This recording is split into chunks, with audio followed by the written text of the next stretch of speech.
말씀 보겠습니다. 시편 119편 153절에서 160절까지의 말씀입니다. 같이 읽겠습니다. 나의 고난을 보시고 나를 건지소서. 내가 주의 율법을 잊지 아니함이니이다. 주께서 나를 변호하시고 나를 구하사 주의 말씀대로 나를 살리소서. 구원이 악인들에게서 멀어짐은 그들이 주의 율례들을 구하지 아니함이니이다. 여호와여, 주의 긍휼이 많으오니 주의 규례들에 따라 나를 살리소서. 나를 핍박하는 자들과 나의 대적들이 많으나 나는 주의 증거들에게서 떠나지 아니하였나이다. 주의 말씀을 지키지 아니하는 거짓된 자들을 내가 보고 슬퍼하였나이다. 내가 주의 법도들을 사랑함을 보옵소서. 여호와여, 주의 인자하심을 따라 나를 살리소서. 주의 말씀의 강령은 진리이오니 주의 의로운 모든 규례들은 영원하리이다. 아멘. 시편 119편 153절에서 160절까지 거짓된 자들을 향한 슬픔이라는 제목으로 말씀 보겠습니다. 신자는 이 땅에서 주님을 의지하면서 살아갑니다. 어려움과 핍박이 있어도 주의 증거를 붙들고 살아가는 거죠. 그렇다면 날마다 이런 삶을 살아가는 신자가 가져야 할 믿음은 어떤 것일까요? 오늘 본문을 통해서 살펴보도록 하겠습니다. 오늘 시편 기자는 이렇게 말합니다. 나의 고난을 보시고 나를 건지소서. 내가 주의 율법을 잊지 아니함이니이다. 주께서 나를 변호하시고 나를 구하사 주의 말씀대로 나를 살리소서. 구원이 악인들에게서 멀어짐은 그들이 주의 율례들을 구하지 아니함이니이다. 시편 기자는 하나님께서 자신의 고난을 살펴보시기를 원합니다. 그는 주님이 자신을 변호해 주시고 구원해 주시기를 구하고 있어요. 그는 악인들이 구원받지 못하는 이유는 그들이 주의 율법을 구하지 않기 때문이라고 말합니다. 시편 기자가 이렇게 고발하는 것은 그들이 율법을 구하지 않는 모습이 그들의 믿음 없음을 보여주는 것이기 때문에 그렇습니다. 여러분, 신자는 고난 중에도 말씀을 붙들고 우리를 변호하실 하나님을 의지해야 합니다. 우리는 고난을 당할 때 주의 말씀을 굳게 붙들어야 됩니다. 물론 우리가 하나님 앞에 범죄했다면 먼저 회개해야 되겠죠. 그러나 만약 말씀에 순종하다가 고난을 당하고 있다면 주님께 우리의 상황을 아뢰 필요가 있습니다. 우리가 우리의 상황을 고백할 때 주님은 우리의 신실한 변호자가 되어주실 것입니다. 그리고 우리를 이 곤란한 상황 속에서 건져주시는 거죠. 이것은 우리의 행위를 의지하여 도움을 구하라는 말이 아닙니다. 도리어 신실하신 하나님을 믿는 믿음으로 주님을 따르라는 말이죠. 우리가 주를 신뢰하고 따르는 것은 어떤 모습으로 나타납니까? 고난이 찾아올 때도 계속해서 주의 말씀에 순종하는 것으로 나타납니다. 여러분, 고난 중에 있으십니까? 주님을 의지합시다. 주의 변호를 받으며 주님께 순종합시다. 주님이 우리를 살리시고 일으켜 주실 것입니다. 계속해서 보겠습니다. 시편 기자는 이렇게 말합니다. 여호와여, 주의 긍휼이 많으오니 주의 규례들에 따라 나를 살리소서. 나를 핍박하는 자들과 나의 대적들이 많으나 나는 주의 증거들에게서 떠나지 아니하였나이다.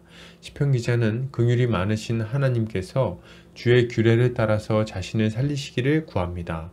그는 자신의 대적들이 많지만 자신은 주의 증거들에게서 떠나지 않았다고 말하죠. 여러분, 신자는 핍박하는 자들이 많을 때에도 주의 증거들 위에 굳게 서서 믿음을 지켜야 합니다. 우리는 이 땅에서 치열한 영적 전쟁을 하게 되어 있습니다. 흔히들 영적 전쟁이라고 하면 악한 영과 싸우는 것을 생각하는데요. 어떻게 싸우는가 봤더니 땅밟기나 대적 기도 같은 것을 통해서 싸운다고 생각합니다. 그러나 실제 영적 전쟁은 좀 더 일상적인 형태에서 일어납니다. 우리의 일상 속에서 믿음을 지키고 복음을 전파하는 방식으로 이 싸움이 이루어진다는 거예요. 하늘에 있는 악의 영들은 여러 사람들을 통해서 우리의 믿음을 뒤흔들려고 합니다. 여러 이론과 가르침들을 통해서 우리의 믿음을 공격한다는 말이죠.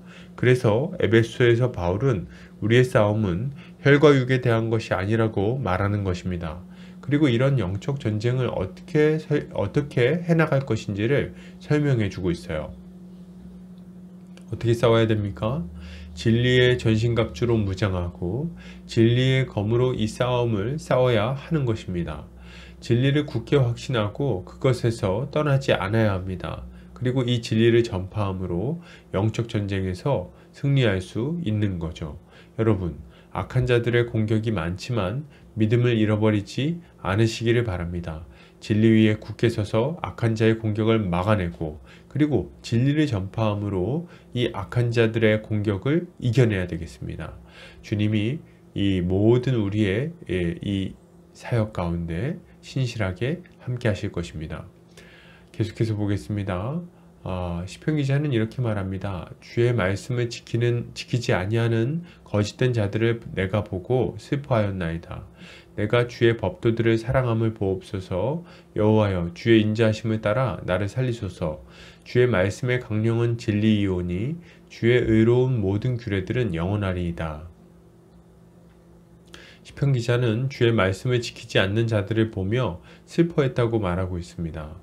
그는 자신이 주의 법도들을 사랑하는 것을 보시기를 구하며 주의 인자하심을 따라 자신을 살려주시기를 구합니다. 그는 주의 의로운 모든 규례들이 영원할 것이라고도 말하죠. 여러분, 신자는 말씀을 지키지 않는 자들을 도리어 불쌍히 여기고 주의 말씀을 사랑함으로 지켜야 되겠습니다. 우리는 말씀을 비웃고 세상의 원리에 따라 살아가는 자들을 보며 미워할 때가 많이 있어요. 사실 한두 번 말다툼이라도 하다 보면 화가 나는 게 당연할지도 모릅니다.